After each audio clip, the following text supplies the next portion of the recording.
Hey everyone, today I'm going to show you how to set a default folder view for all folders in Windows 11. Without any further ado, let's get started. First, you'll want to make sure your Windows 11 computer has completely loaded up before we begin.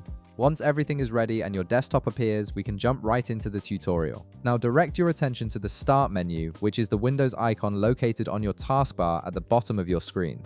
Go ahead and click on it to open the Start menu. Once it opens, you'll see a search bar at the top. Type in File Explorer and select it from the search results to launch the application. This is where we'll configure your default folder view settings. Once the File Explorer window opens, look at the top of the screen for the View tab. Click on it to reveal your folder view menu. This menu contains various display options and settings that control how your folders and files appear.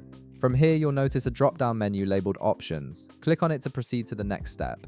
This will open the Folder Options window, which is where all the important customization happens. Inside the Folder Options window, navigate to the View tab at the top. This section is specifically designed to let you customize how Windows displays your folders and their contents across your entire system. You'll see a section called Advanced Settings, which contains a comprehensive list of checkboxes and options. These settings allow you to control things like whether hidden files are visible, how file extensions are displayed, and many other visual preferences. Take a moment to carefully review the list of settings available. Simply check or uncheck the boxes next to the settings you want to apply to all of your folders throughout Windows 11. This is where you personalize your folder experience according to your preferences. For example, you might want to show file extensions, display hidden files, or adjust thumbnail sizes.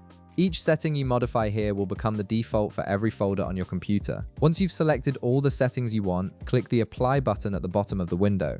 This saves your changes and applies them system-wide to all your folders. Windows will now use these settings as the default view for every folder you open, giving you a consistent experience across your entire file system. And that's it. You've successfully set a default folder view for all folders in Windows 11. If this video helped you out, be sure to leave a like, subscribe, and I'll see you in the next one.